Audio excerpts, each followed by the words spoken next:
Bien, hermanos, después de bastante tiempo, hoy retomamos la serie del Dios que cumple sus promesas en este libro, en el libro de Josué. Y haciendo un repaso, podemos nosotros recordar que ya hemos visto en capítulos anteriores cómo Dios llevó a su pueblo hacia la tierra prometida, haciendo que su pueblo cruzara en tierra seca por el río Jordán. Vimos cómo el Señor separa las aguas y el pueblo cruza en seco. Y obviamente la presencia de Dios estaba con ellos, con la representación del arca del pacto. Y vimos también cómo ya estando ya del otro lado del río Jordán, estando ya acampando en la tierra donde fluye leche y miel, en el lugar llamado Gilgal, Dios habla a Josué para que ellos avancen y les da las indicaciones para poder atacar Jericó. Y también ahí les promete acompañarlos y pelear por ellos para darles la victoria. Hermanos, lo que hasta ese momento era algo imposible, ya sea por el poderío militar de los cananeos, sus murallas fortificadas y lo que era el pueblo de Israel en ese momento, lo que parecía una hazaña, Dios lo hizo posible. Y como ya vimos, las murallas de Jericó cayeron. Dios lo hizo posible y esas murallas se derrumbaron. Los israelitas avanzaron contra Jericó y la tomaron. Hubo victoria en el capítulo 6. Y de esa forma Dios volvía a demostrar su fidelidad para con su pueblo y para con Josué. Y a su vez también estaba mostrando un despliegue de su justicia y juicio contra estas naciones paganas que estaban llenas de pecado y rebeliones contra Dios. Eso lo hemos visto también para que nosotros no estemos viendo como a un Dios que acechaba a inocentes, sino que Dios traía justicia y juicio a estos pueblos. Evidentemente, este pueblo, tanto Josué como el resto del pueblo de Dios, estaban viendo con sus propios ojos esas murallas derrumbarse. Estaban viendo a sus enemigos caer delante de ellos. Todos estaban experimentando la victoria que Dios le estaba dando a este pueblo. Porque aunque Dios le había prometido solamente a un hombre, a Josué, la victoria, y a Josué le habló acerca del avance, y a Josué le prometió de que ellos iban a vencer, aunque le haya hablado solamente a un hombre, la promesa era para todo el pueblo. Entonces no es que solamente Josué está viendo la victoria del Señor, sino todo el pueblo estaba viendo con sus propios ojos. Todos estaban atentos a lo que estaba sucediendo. Pero ni Josué, ni los sacerdotes, ni los ancianos de Israel, ni los hombres de guerra vieron o ni se dieron cuenta de la desobediencia de un hombre. Pero Dios sí. Dios sí lo vio. Es por eso que he titulado la exposición de esta mañana, La desobediencia. Hermanos, este pueblo había salido victorioso. O sea, imagínense lo que puede suceder cuando hace un tiempo atrás Argentina salió campeón y todos estaban atentos a eso. No les importaba nada, no les importaba si pasaba algo, si había crisis económica, no les importaba nada. La distracción era tal que solamente veían la victoria de la Argentina y todos salían a las calles, todos festejaban y por ahí el mundo se caía a pedazos, pero ellos estaban atentos solamente a eso, porque eso produce la victoria. Entonces, evidentemente, este pueblo veía la victoria del Señor, se regocijaban en eso y lo que parecía ser el inicio de muchas conquistas, lo que parecía ser el tiempo de regocijo y de celebración, sería opacado por el pecado de un hombre.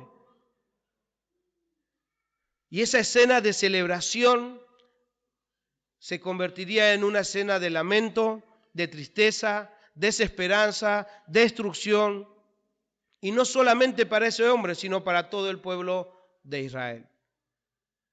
Hermanos, lo primero que vamos a ver en esta mañana, habiendo analizado y habiendo resumido un poco en nuestras mentes lo que venimos viendo, el primer punto que vamos a ver es que Dios anuncia la desobediencia.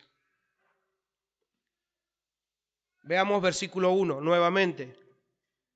Pero los hijos de Israel cometieron una prevaricación en cuanto al anatema, porque Acán, hijo de Carmi, hijo de Sabdi, hijo de Sera, de la tribu de Judá, tomó del anatema. Hermanos, a veces uno en la lectura pasa de largo o simplemente no considera una simple palabra como la palabra pero. Ese pero, en lenguaje, cuando uno estudia el lenguaje, es una conjunción adversativa. ¿Qué quiere decir eso? Esta palabra pero está sirviendo como un conector, está sirviendo como un enlace contrario a lo que estaba hablando previamente. O sea que es un contraste a lo que anteriormente estaba diciendo el Señor. Si nosotros leemos el versículo 27 del capítulo 6, ¿qué viene diciendo el Señor por medio de este versículo? Dice, estaba pues Jehová con Josué y su nombre se divulgó por toda la tierra. O sea que Josué y los israelitas estaban en una posición de victoria, estaban en una posición de bendición. Ellos tenían gozo por lo que había sucedido. Todo el pueblo estaba contento porque habían vencido a sus enemigos y que ahora estaban con el ánimo por las nubes porque parecía que ya todo iba a marchar, todo bien, iban a encaminarse para todas las victorias posibles. Y aparece pero. Ese pero también puede ser traducido como sin embargo o no obstante. O sea, es algo negativo, es algo contrario a lo que venía hablando. Bendición, bendición, pero los hijos de Israel cometieron prevaricación. Y más allá de simplemente, porque en otras traducciones ustedes van a encontrar que lo simplifica como que los hijos de Israel cometieron pecado, u otros significados, esta palabra prevaricación, quiere decir que el pueblo de Israel actuaron encubiertamente, traicioneramente. En otras palabras, los hijos de Israel cometieron pecado, se rebelaron o traicionaron, desobedecieron o fueron infieles y no cumplieron en cuanto a lo que era el anatema. O sea, cuando uno empieza a profundizar, la prevaricación no es solamente, pecaron, no, es una rebelión contra Dios. Es una infidelidad a Dios. Y dice ahí que ellos actuaron encubiertamente. ¿Por qué? Porque no fueron fieles en cuanto a lo que es el anatema. Ahora otra vez, son palabras que por ahí necesitamos explicar. Prevaricación, anatema. Anatema es una palabra compuesta que indica, que inicia con una preposición, que es ana, que significa sobre. Y el verbo titemi, que significa poner o situar o colocar. Esos tres significados pueden aplicarse a titemi. Entonces, unidas es anatema. Anatema. Y significa lo opuesto, lo sometido a algo o lo colocado en un lugar para algo. Esos tres significados, hermanos, pueden aplicarse a lo que es el significado conceptual de la palabra anatema. Y voy a darles otra vez estos tres significados, pero ya como que entendiendo desde el pasaje. Lo dispuesto, ¿qué sería? La ofrenda, una ofrenda dedicada a la divinidad en un acto público, en un acto de culto. O sea que es ahí donde se puede colocar esa palabra anatema, porque es algo que se le está ofreciendo a la divinidad. Y lo que se le ofrece a la divinidad viene a ser anatema. ¿Por qué? Porque le pertenece solamente a alguien. ¿Sí? Eso se puede aplicar en ese sentido, que sería lo dispuesto, anatema, lo dispuesto. B, lo dedicado o consagrado a una divinidad para ser exterminado. Eso sería lo sometido a algo. Y en Josué capítulo 6, versículo 17, Josué decía esto: y será la ciudad anatema a Jehová, con todas las cosas que están en ella. ¿Qué significa? Que la ciudad, o sea, Jericó, estaba siendo apartada. ¿Para qué? ¿Para qué? Para la destrucción. El primer concepto era dedicado a Dios para algo. Este concepto ahora nos dice que era apartado o era dispuesto. ¿Para qué?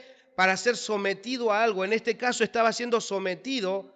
¿Para qué? Para la destrucción. Entonces por eso dice que, que la ciudad será anatema a Jehová.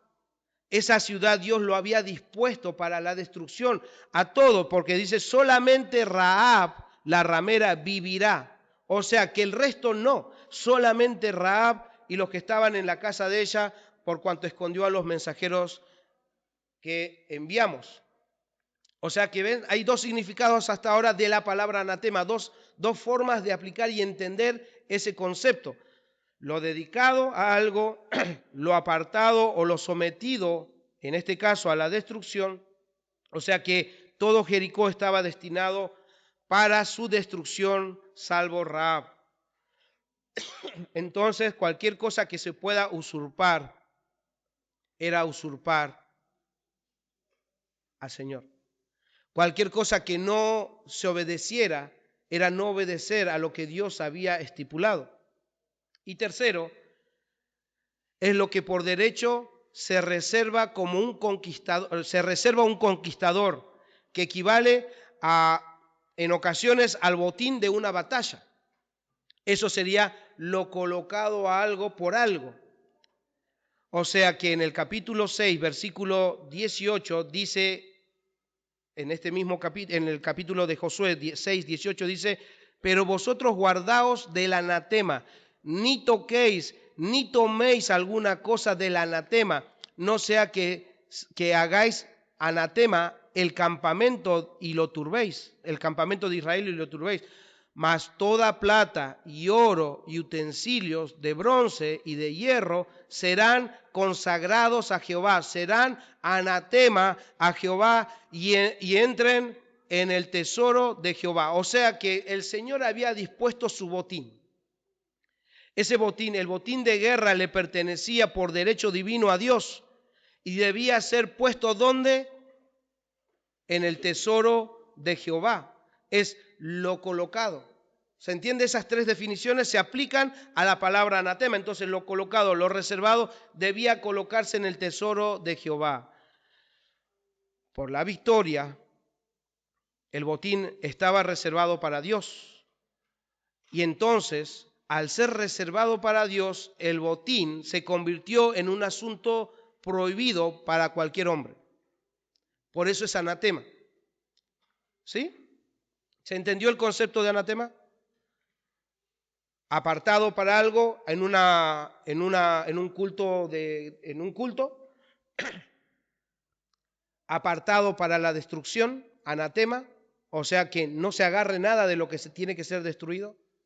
Anatema es aquel botín, aquello que está reservado como botín de guerra, y en este caso el Señor les dijo a ellos que en este caso, en esta batalla, porque después más adelante va a cambiar, pero en este caso contra Jericó, lo que ustedes vean, tanto oro, plata o lo que ustedes vean, eso tiene que ir al tesoro. O sea, ya está reservado, ya está, ese es mi botín.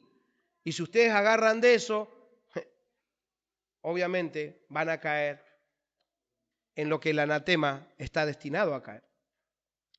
Bien, habiendo explicado el significado de esta palabra o de estas palabras, ahora podemos ver y entender que el pueblo que había experimentado la fidelidad de Dios en cuanto a sus promesas de bendición, ahora estaban a punto de experimentar la fidelidad de Dios también, pero en cuanto a cumplir sus advertencias y sus amenazas a la desobediencia. Hermanos, ¿Dios es fiel? ¿Dios cumple sus promesas? Y si el Señor previamente a esto les dijo que cualquiera que tome del anatema va a ser anatema a todo el pueblo, Dios también iba a cumplir esas promesas. Y puede ser que no nos guste todo este relato de acá y las semanas las próximas que vamos a tener, pero hermanos, Dios en serio, Dios cumple sus promesas y Él quiere exponer y castigar el pecado de su pueblo. Dios no puede ser burlado.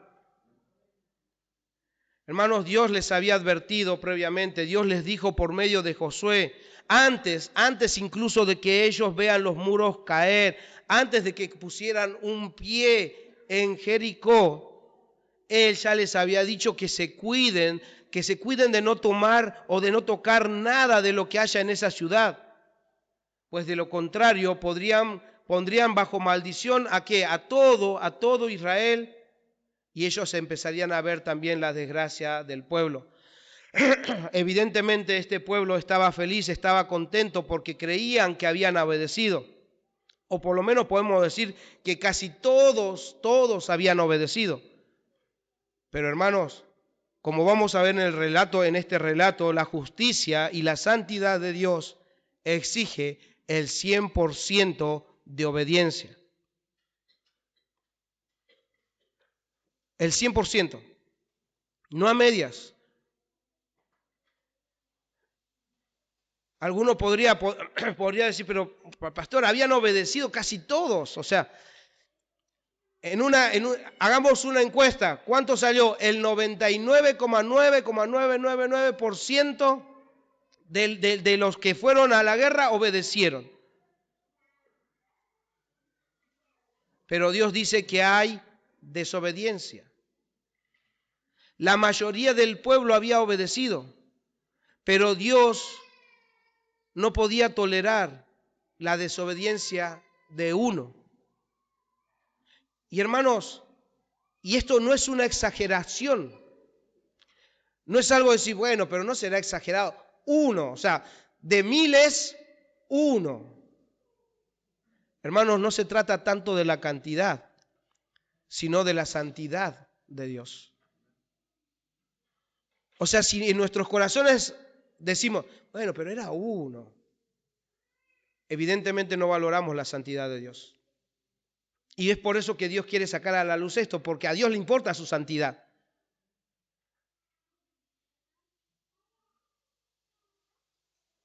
No se trata tanto de la cantidad o de cuántos hombres pecaron o cuántas cosas se llevó. No. El Señor no, aunque haya llevado una monedita.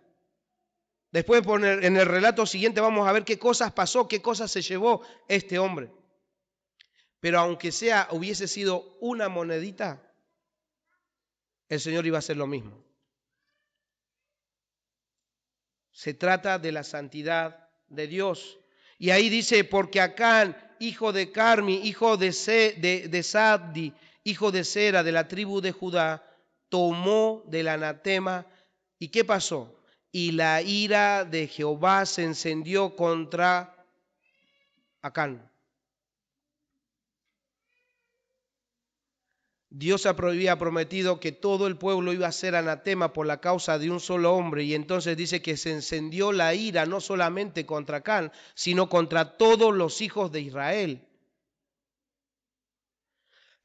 Un hermano dice al respecto, por tomar el anatema era no solo desobediencia, sino un claro desafío a las sanciones y responsabilidades impuestas por Dios. Dios había hecho anatema a la ciudad de Jericó con todo cuanto había en ella.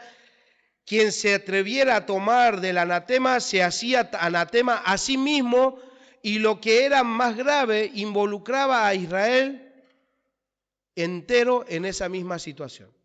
Fin de la cita. Hermanos, entonces debemos atender a esta verdad. Dios ve el pecado como pecado. Él está considerando esto como ¿qué? Como prevaricación, como una rebelión, como una desobediencia, como una infidelidad. Él no está tomando este acto de Acán como un error. Él no está diciendo que, bueno, fue un desliz o bueno, fue una equivocación.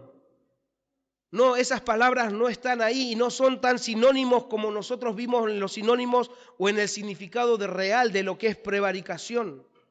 Y el significado real de prevaricación lo hemos aprendido, entonces debemos entender, hermanos, que Dios está viendo eso como una rebelión contra Él, contra su deidad y contra su santidad. Y es por eso que la consecuencia de Acán iba a caer contra todo el pueblo, porque su desobediencia, su pecado era grave.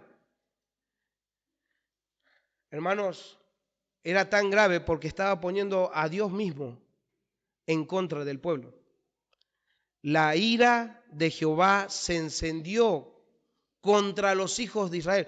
El que estaba de aliado ahora estaba en su contra.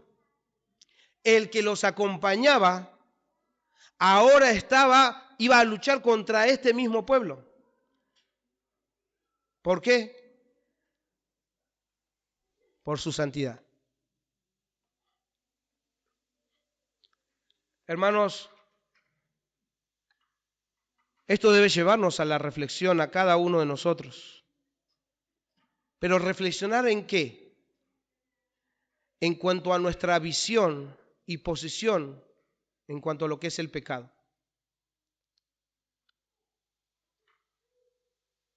¿Cómo vemos el pecado? ¿Cómo entendemos el pecado? Y uno puede decir, no, obviamente todos vemos que es malo. ¿Pero realmente lo vemos como malo? ¿O cuando pecamos tratamos de excusarnos? Y lo que pasa que mi hijo, mi esposa, y lo que pasa que mi marido, lo que pasa, entonces no estamos viendo el pecado como lo tenemos que ver. Porque si yo empiezo a excusarme, es porque no estoy viendo el pecado como realmente Dios lo ve. Y bueno, cualquiera comete un error. No, estás pecando, te estás rebelando contra tu Dios. Entonces, lo primero que deberíamos reflexionar y cambiar en nuestro diálogo es que pecado es pecado. No es un error, no es un desliz, no es algo que, bueno, fue sin querer queriendo. No, reconozcamos, aprendamos. Y se lo digo, yo tengo, porque lo he leído y digo, muchas veces me he excusado, muchas veces digo, bueno, no sé si es para tanto. Muchas veces he querido salir excusándome en vez de reconocer mi pecado. Entonces no, hermanos, todos nosotros, aunque leamos en la Biblia que pecado es pecado y que Dios es severo con el pecado, hermanos, nosotros no actuamos. Lo vamos a ver a lo largo de este relato. No actuamos como Dios actúa, y es porque no vemos el pecado como Dios lo ve. Y vamos a ver cómo Él va a quitar este pecado. Y vamos a ver nosotros después en los relatos siguientes, a ver si nosotros quitamos el pecado de la misma forma. Y si no lo hacemos es porque no vemos, o no estamos considerando, o no estamos tomando en serio lo que Dios toma en serio. En cuanto a todo lo que era el botín, en cuanto a todo lo que se destruyó, era mínimo lo que este hombre tomó. Pero a Dios no le importó. Y entonces, ¿por qué nosotros debemos reflexionar en esto? Porque nuestra visión acerca del pecado tiene que cambiar. O si ya lo tienen, aumenten eso. ¿Por qué? Porque nos tiene que llevar a animarnos unos a otros, que cuando veo el pecado de mi hermano y mi hermana realmente nos alarme, hermano, estás pecando contra el Señor.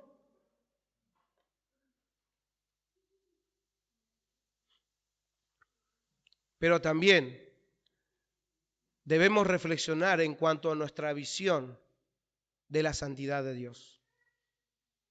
Hermanos, Dios es santo, santo, santo. Y estamos delante de ese Dios santo, santo, no solamente los domingos acá.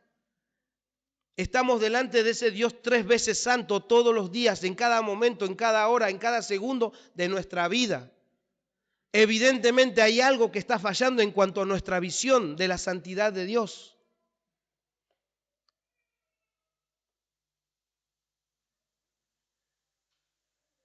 Hermanos, porque aunque desde Josué hasta nuestros días haya pasado miles de años y hayan cambiado muchas cosas, el pecado sigue siendo pecado y la santidad de Dios no cambió ni disminuyó ni siquiera un poquito. Entonces debemos ver atrás, ver las Escrituras y entender lo que realmente debemos entender. Hermanos, como les dije, nosotros por medio de las Escrituras podemos entender con nuestra mente, con nuestra lectura, con la comprensión de texto que desobedecer es pecar.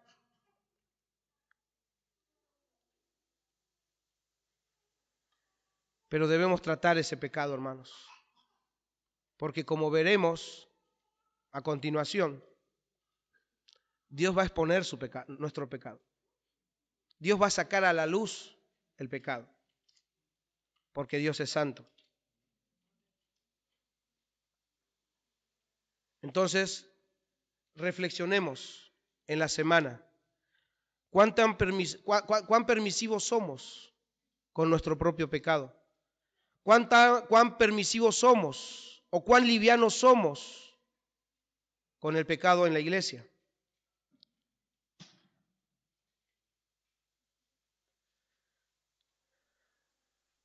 Hermanos, piensen en esto, por favor. Como les dije, hay muchas excusas que se levantan cuando el Señor nos confronta. Y lo que pasa, todos lo hacen. O sea que si todos pecan, también debemos pecar. Y lo que pasa es que en otras iglesias les permiten. Pensamientos como, ¿será para tanto? ¿No estará exagerando el pastor? A veces yo mismo pienso, ¿no estará exagerando el Señor? Porque no es el pastor el que está hablando de la santidad, sino Dios habla de su carácter, Él es santo. Y si pensamos que Dios está exagerando, hay algo que está mal en nosotros. Por eso es que yo también, esto me llevó a la reflexión. ¿Por qué me excuso? ¿Por qué me pongo liviano en muchas cosas en cuanto a mi propio pecado? Hermanos, si no tratamos el pecado nuestro o incluso el pecado en nuestra iglesia como Dios lo trata, las consecuencias no van a ser solamente para uno. Las consecuencias van a ser para todos. Y peor aún si no hacemos nada. Ah, bueno, pero pastor, eso es en el Antiguo Testamento. En el Antiguo Testamento las reglas eran así. En el Antiguo Testamento Dios realmente mostraba su justicia y su santidad.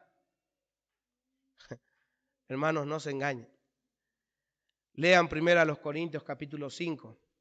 Está en el Nuevo Testamento. Está hablando acerca de una iglesia local. Los corintios estaban en pecado y Pablo va a ir contra ese pecado. Él quiere erradicar el pecado. Él, en el capítulo 5, versículo 6 de primera a los Corintios, dice, no es buena vuestra jactancia.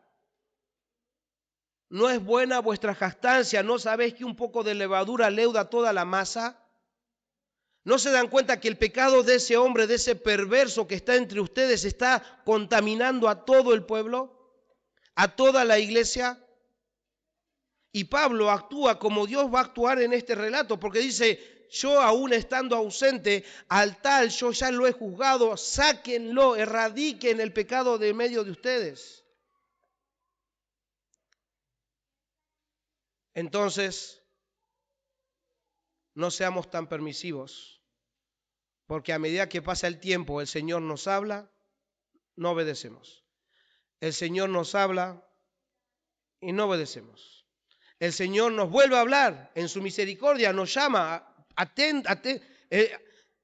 hermanos, no vivan un cristianismo a medias, no vivan un cristianismo tibio. Ay, el Señor me exhortó el domingo, tengo que animarme, pero ¿pasa algo después? Otra vez. Hermanos, obedecer al Señor glorifica a Dios y nos animamos y que debemos vivir como una comunidad, que debemos poner nuestros dones en cuanto a la edificación de la iglesia, porque el Señor nos ha dado para que glorifiquemos su nombre. El Señor me está hablando, el Señor me anima, me está exhortando todo. ¿Pero cambia algo? Eso lo tienen que ver cada uno de ustedes. Pero si no cambia y volviste a tu casa y te desconectaste y esperaste hasta el próximo domingo, no meditaste, no aplicaste a tu vida esto, entonces, hermanos, estás tomando la palabra de Dios y estás haciendo vana la gracia de Cristo, porque el Señor te está hablando, te está exhortando, te está animando, te está corrigiendo por amor a su nombre y por su santidad. Pero que no pasa nada. Entonces, hermanos, pensemos en la santidad de Dios.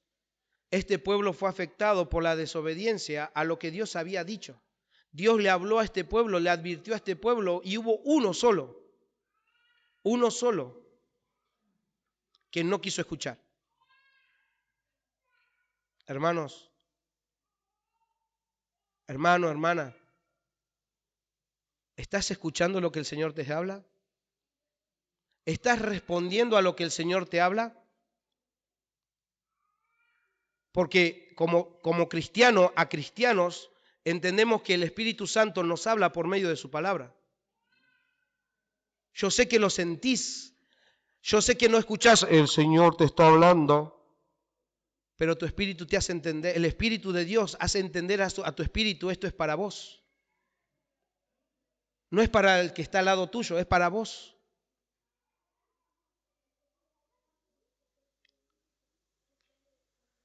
Que el Señor nos ayude, hermanos, a reflexionar y a cambiar nuestra perspectiva del pecado y de la santidad de Dios.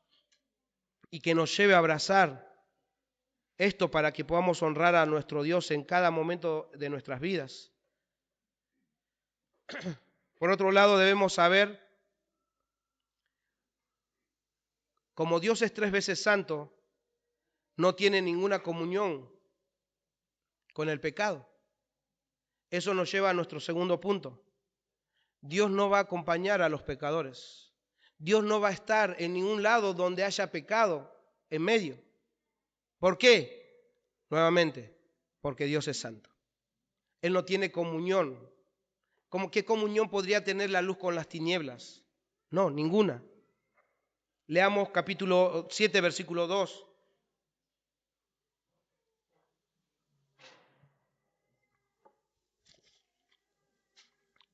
Después Josué envió hombres desde Jericó a Ai, que estaba junto a Ben, hacia el oriente de Betel, y les habló diciendo, subid y reconoced la tierra, y ellos subieron y reconocieron a Ai.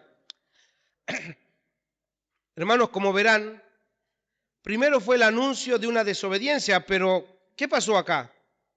Evidentemente nadie en el pueblo, ni siquiera Josué, sabía de lo que había pasado. Nadie sabía acerca del pecado que había cometido Acán, y menos de las consecuencias que vendría tras esa desobediencia, tras ese pecado para con el pueblo. Y Acán incluso posiblemente pensó que se había salido con la suya. ¿Por qué?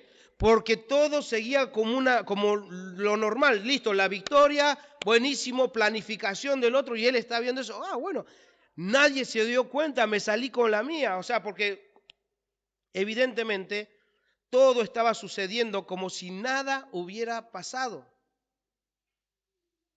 Vemos a Josué planificando, enviando, vayan y espíen, vayan y vean a ver qué onda. Las personas van con todo el entusiasmo.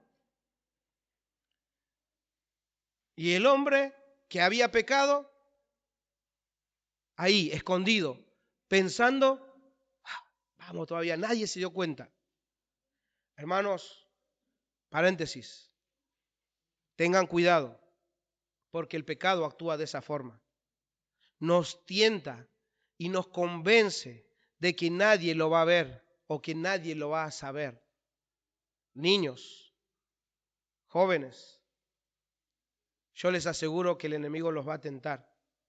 Cuando quieran hacer algo malo, que incluso ustedes saben que es malo, cuando quieran ustedes ver algo en el celular, cuando quieran ver algo o hablar cosas con sus amigos en secreto, el enemigo les va a comentar, no, tu mamá no se va a dar cuenta. Tus papás no lo van a saber. Grandes, tengamos cuidado porque también la tentación es para nosotros, que pensar que estamos en un baño, que estamos en un lugar solos, viendo cosas que no tenemos que ver, escuchando cosas que no tenemos que escuchar o haciendo cosas que no tenemos que hacer. ¿Saben por qué es? Porque caemos ante la tentación de que nadie más lo va a saber. Pero Dios, hermanos, lo iba a sacar a la luz y lo iba a hacer muy pronto. Por eso es que tengamos cuidado, porque el engaño del pecado es, nadie lo va a saber. Pero no caigamos en eso. Versículo 3. Y volviendo a Josué le dijeron, no suba todo el pueblo, sino suba como 2000 o 3000 hombres y tomarán a Ai. No fatigues a todo el pueblo yendo allí, porque son pocos. Y subieron allá del pueblo como 3000 hombres, los cuales huyeron delante de los de Ai. Y los de Ai mataron de ellos a unos 36 hombres y los siguieron desde la puerta hasta Sebarín. Y los derrotaron en la bajada, por lo cual el corazón del pueblo desfalleció y vino a ser como agua. O sea que el pueblo se atemorizó y perdió ánimo.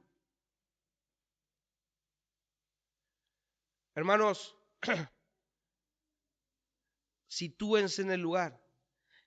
Había emoción, había gozo, había ganas de seguir peleando y llegar a más victorias. Ellos fueron sin saber nada, fueron a espiar, fueron a la guerra sin ninguna imaginación de que podían perder, porque ellos anteriormente habían derrotado a los de Jericó y posiblemente pensaron de que ya nada ni nadie podría detenerlos y que la conquista de Ai o el resto de los territorios sería algo más fácil.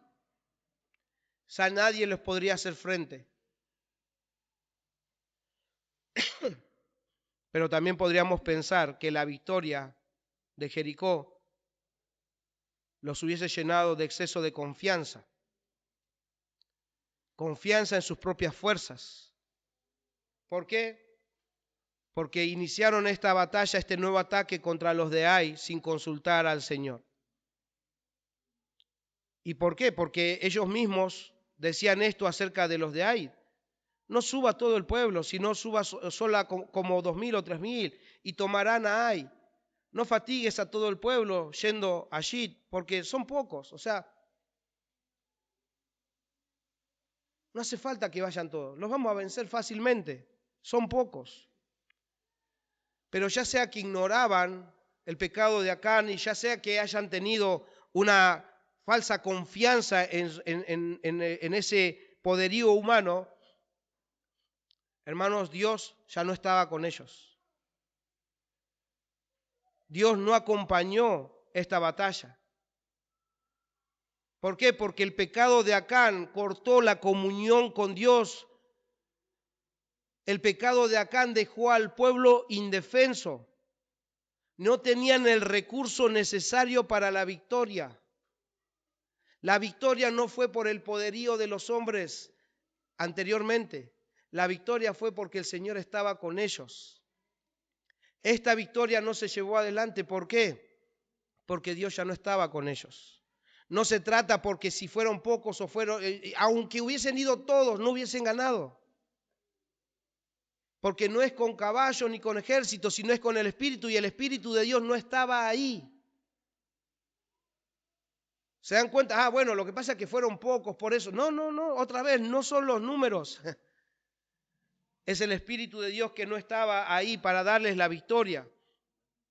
Y como resultado, el pueblo experimentó la derrota y sufrió la baja de 36 hombres. Se dan cuenta que el pecado produjo muerte, el pecado de uno produjo la derrota contra el pueblo.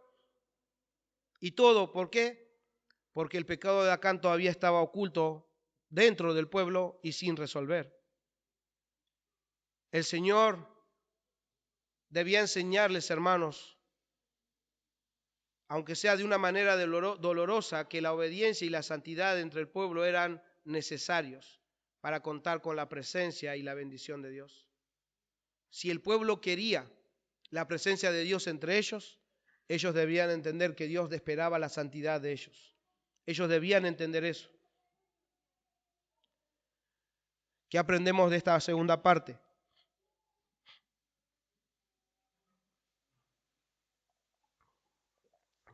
Hermanos,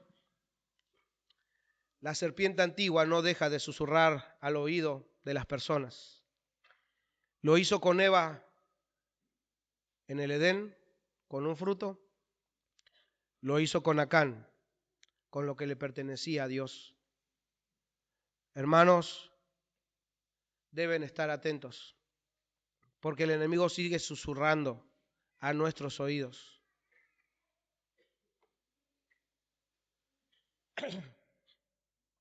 Hermana, donde te muevas, vas a ser tentada y tentado a desobedecer a tu Dios, a negar su nombre, no con tus palabras, sino con tus hechos. Hermano, hermana, constantemente hay voces en tu mente. Constantemente, no hay forma de callar esas voces. Filosofías como el humanismo. Ayer en el estudio hablábamos cómo el humanismo nos lleva ¿a qué? A no obedecer a Dios en cuanto al evangelismo. Ay, no, lo que pasa es que me va a decir, tenemos temor de hombre antes que tener temor de Dios, no le predicamos a otro porque pensamos que va a pasar o pensamos en nosotros mismos que nos vamos a sentir mal si nos rechaza.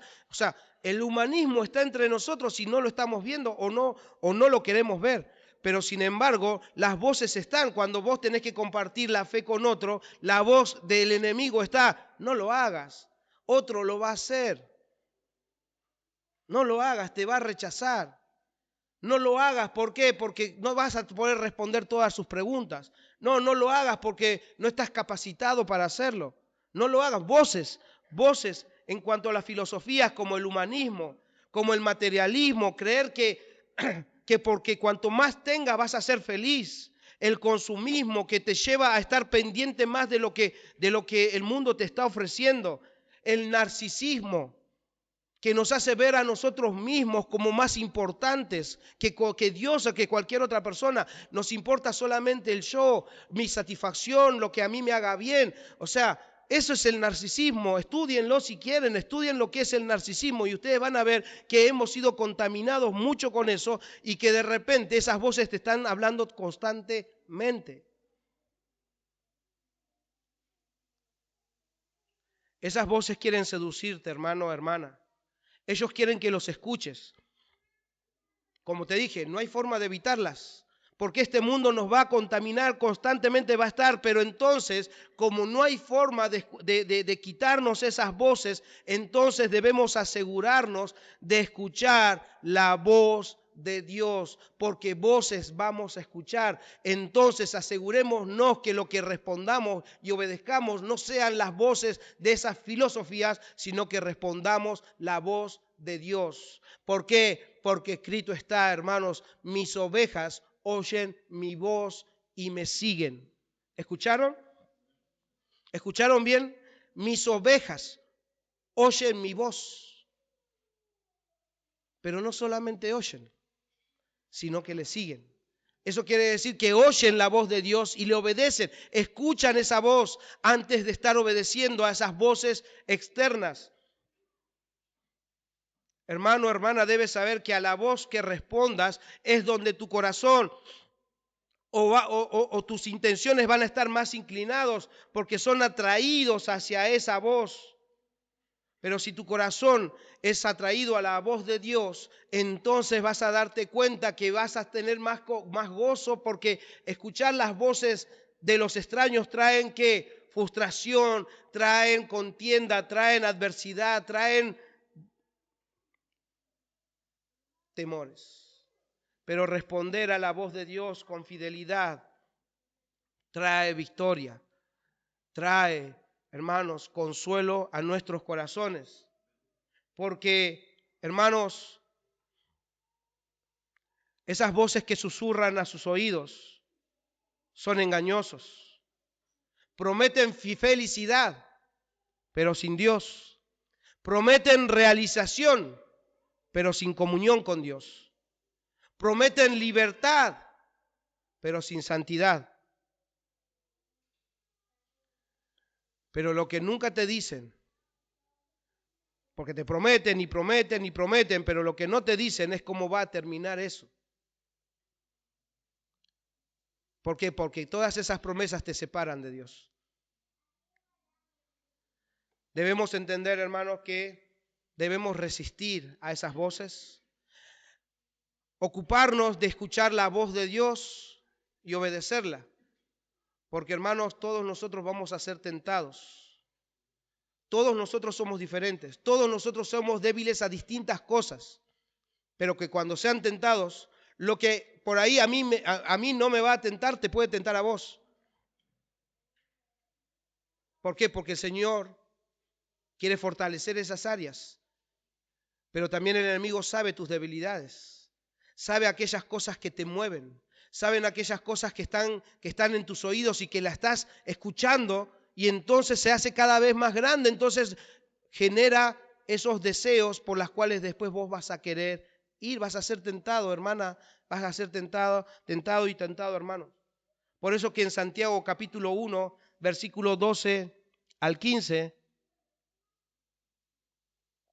dice: bienaventurado el varón que soporta la tentación, porque cuando haya resistido la prueba, recibirá la corona de vida que Dios ha preparado a los que le aman.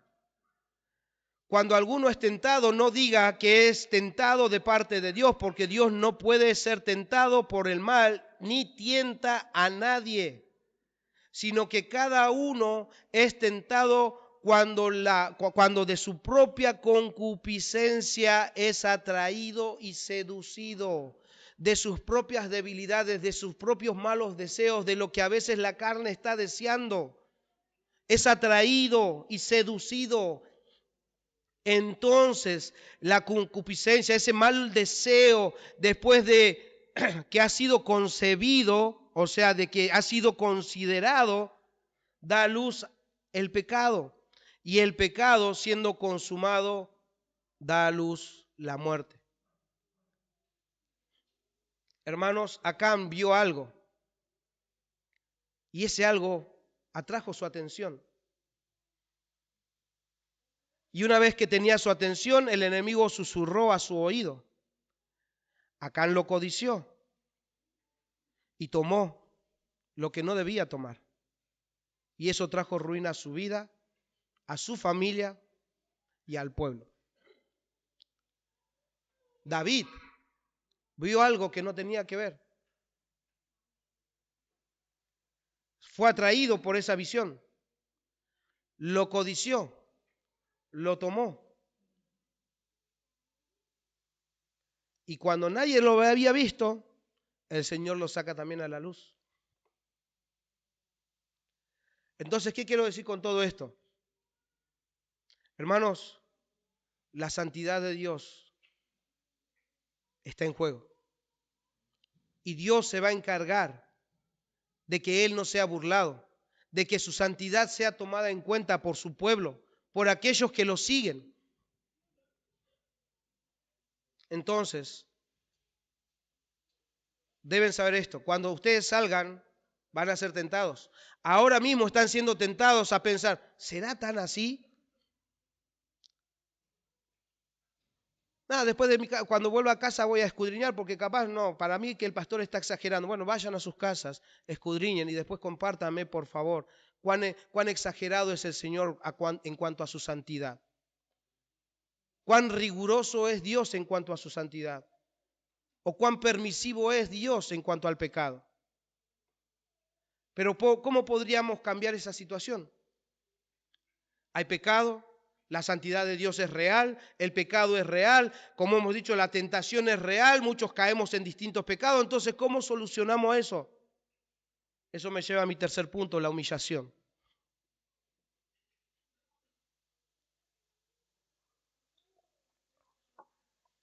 Hermanos, un solo hombre fue desobediente.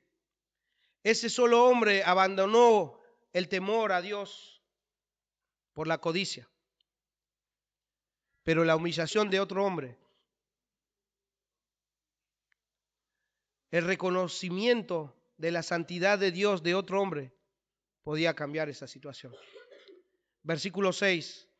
Entonces Josué rompió sus vestidos y se postró en tierra sobre su rostro delante del arca de Jehová hasta caer la tarde, él y los ancianos de Israel, y echaron polvo sobre sus cabezas. Esta actitud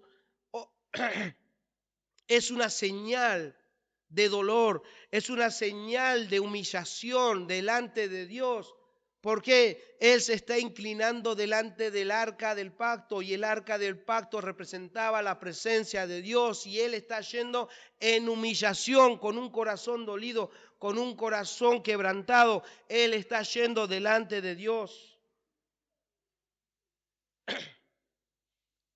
Pero Él se humilló, él estaba en esa posición con tristeza por la derrota. Josué estaba preocupado por lo que pasaría con ellos. Sigamos leyendo. Versículos 7 al 9 dice, y Josué dijo, Señor Jehová, ¿por qué hiciste pasar este pueblo del Jordán para entregarnos en las manos de los amorreos para que nos destruyan? Ojalá nos hubiéramos quedado del otro lado del Jordán. Ay, Señor, ¿qué diré? Ya que Israel ha vuelto la espalda, o sea que ha sido vencido delante de sus enemigos. Porque los cananeos y todos los moradores de la tierra oirán y nos rodearán y borrarán nuestro nombre de sobre la tierra. Hermanos, si la oración terminaría ahí, podríamos concluir, o pareciera que solamente está preocupado por la supervivencia del pueblo, pareciera que Josué no quiere que sufra el pueblo, pareciera que él está preocupado a que le preste atención Dios para que no le suceda estas cosas, para que no sufra más. Pero si prestamos atención, hermanos, el corazón de Josué, es verdad que estaba humillado, es verdad que estaba dolido, es verdad que estaba preocupado, pero estaba preocupado por la integridad del nombre de Dios. La derrota, hermanos, era sinónimo de una burla, no para con el pueblo, sino para con el nombre de Dios. Las demás naciones iban a burlarse de Dios. Ellos le dirían, como en otras ocasiones han habido reyes, ¿dónde está su Dios? ¿Dónde está ese Dios que les dijo que nos iba a llevar y nos iba a derrotar? ¿Dónde está su Dios? Ese Dios los entregó en nuestras manos, ese Dios les engañó, ese Dios les mintió poniéndolos a ustedes en nuestro lugar. Hermano Josué no ora a Dios diciendo, Jehová, haz algo porque vamos a pasar vergüenza, haz algo para que nosotros podamos no sufrir. Hermanos, Josué no está orando de esa forma. Josué ora a Dios. ¿Por qué? ¿O para qué? Para que Dios intervenga, para que Dios haga algo. ¿Para ellos? No, para que haga algo por causa de su gran nombre. Terminemos de leer ese versículo y dice, y entonces, pregunta él, ¿a quién? A Dios. ¿Qué harás tú a tu gran nombre? En otras traducciones, ¿qué será de tu gran prestigio? ¿Qué harás para que no se desacredite tu gran nombre? O sea, no está en juego el pueblo de Israel, está en juego tu nombre, Señor. Está en juego tu fidelidad, Señor. Está en juego tu santidad, Señor. Está en juego tu justicia, Señor. Él no está yendo con el humanismo. Él está yendo a clamar al Señor para que Dios no sea avergonzado, para que el nombre del Señor sea puesto en alto, para que el Señor intervenga. El interés de Josué era la honra de Dios, más que el destino de Israel. Lo que pensarían las personas, no de Josué o del pueblo, sino lo que pensaría el resto de Dios. Josué lamenta la derrota y teme que denigren la sabiduría, el poder, la bondad, la fidelidad de su Dios. Él está atemorizado por eso. ¿Qué van a decir de tu gran nombre? Señor, ¿qué harás? ¿Qué harás por tu gran nombre? Josué ignoraba lo que estaba pasando hasta ese momento. Él no sabía nada. Él está ahí humillando, no pidiéndole cuentas a Dios, sino que él se está disponiendo con un corazón humilde, con un corazón humillado a escuchar lo que Dios pudiera decir, pidiéndole a Dios que haga algo por su gran nombre, porque ellos con sus fuerzas, con sus propias fuerzas, no pudieron hacer nada. Versículo 10, y Jehová dijo a Josué. Hermanos, gloria a Dios, porque el Señor no se calla. Que a pesar de que Él no tiene comunión con este pueblo pecador, Él todavía toma la iniciativa. Él podría haberlos desechado ese mismo día, ya no hubiese querido saber más nada, pero Dios en su misericordia, Él responde a la humillación de Josué. Y le dice, Jehová dijo a Josué, levántate. ¿Por qué te postras así sobre tu rostro? Israel ha pecado y aún han quebrantado mi pacto que yo mandé, y también han tomado del anatema y hasta han hurtado, han mentido y aún han guardado en sus enseres. Josué y todo el pueblo verían nuevamente actuar al Dios que cumple sus promesas y sus amenazas, y que es celoso por su gran nombre y es celoso por su santidad. Hermanos, como vemos, hay esperanza. Dios respondió y vamos a ver cómo Él va ahora a ejecutar esto que el pueblo no sabía hasta ese momento. Josué no sabía, entonces el Señor está sacando a la luz, está comunicando el pecado de este hombre. Y entonces preparémonos para la semana que viene, porque vamos a ver cómo Dios va a actuar en contra del pecado de ese hombre, cómo Él va a sacar a la luz y cómo Él va a actuar y va a disciplinar ese pecado. Lo veremos la próxima semana. Pero antes de terminar y antes de ir a las aplicaciones de esta última parte, quiero llamar a los niños, a los jóvenes y a los grandes.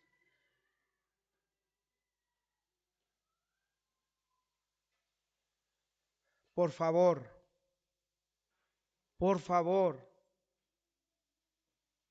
escuchen. La santidad de Dios no va a ser posible no hace posible que Dios esté en comunión con vos. Si estás en pecado, si estás en tus delitos y pecados, la santidad de Dios no está en tu vida. La ira de Dios está sobre tu vida. Pero Dios no quiere eso. Como verás, Dios ha tomado la iniciativa en responder las oraciones. Dios no quiere que te pierdas. Dios no quiere que vos pruebes la ira de Dios, sino que pruebes la salvación de Dios para tu vida. Amigo, amiga, si todavía no has puesto tu confianza en Cristo, no esperes el juicio y la ira de Dios, sino ven a Él en arrepentimiento y fe para que veas que Dios cumple sus promesas.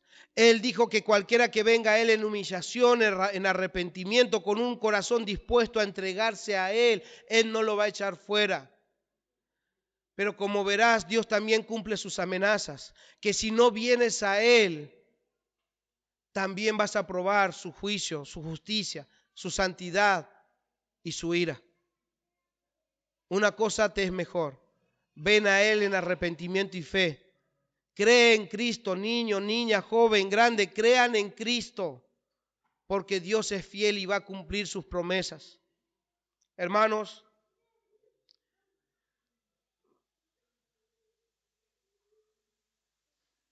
este relato es una importante enseñanza sobre el efecto del pecado, lo que el pecado produce en el pueblo de Dios.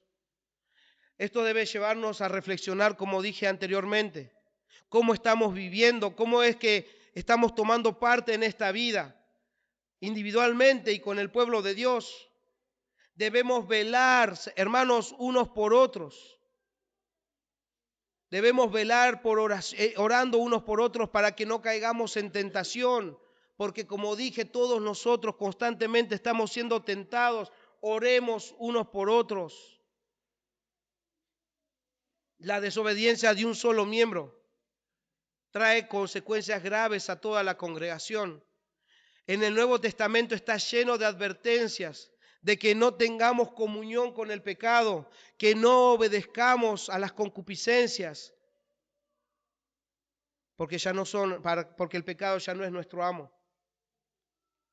Un hermano dice, hemos de cuidarnos del pecado, no sea que por él muchos sean estorbados y contaminados. Cuidado de confraternizar con los pecadores, no sea que participemos de su culpa. Es deber nuestro vigilarnos mutuamente para impedir el pecado, porque los pecados ajenos pueden ser para nuestro mal. Hermanos, estos pasajes también tienen que ser de mucho ánimo para nosotros, porque nos recuerdan que en el pasado la desobediencia de un solo hombre, que es Adán, trajo para nosotros ruina, trajo para nosotros la ira de Dios. Pero la obediencia de otro hombre, Jesucristo, y su obra de obediencia en esa cruz aplacó la ira de Dios que estaba preparado para nosotros. Jesús, hermanos, se humilló hasta la muerte y muerte de cruz y fuimos por él perdonados. Y vimos, hermanos, que ahora nosotros por él somos parte de la familia de Dios, somos pueblo de Dios, porque Cristo nos liberó del pecado y somos llamados a ser santos. No, a ser santos no, ya somos santos, somos llamados santos, apartados del mal, apartados para Dios. ¿Por qué? Porque nuestro Señor es santo. Y todos sabemos, hermanos, que estar en Cristo es vivir en santidad, porque ya hemos sido perdonados. No debemos permanecer en el pecado. Cada día debemos rechazar a la carne, cada día debemos rechazar a las filosofías de este mundo, cada día debemos rechazar a la voz de Satanás que nos susurra ahí al oído para que pequemos contra nuestro Dios. Hermanos, nuestro Dios nos ha rescatado y nos pide que nosotros vivamos en santidad porque Él es santo. Hermanos de Iglesia Cristiana de la Gracia, como escogidos de Dios, santos y amados, que podamos nosotros vivir en esta tierra. Y como dice en Hebreos 12, del 12 al 14, dice así: por lo cual levantaos las manos caídas y las rodillas paralizadas, hermanos, y haced sendas derechas para vuestros pies, para que lo cojo no se salga del camino, sino que sea sanado. Seguid, iglesia, seguid la paz con todos y la santidad, sin la cual nadie verá al Señor. Que el Señor nos ayude, hermanos.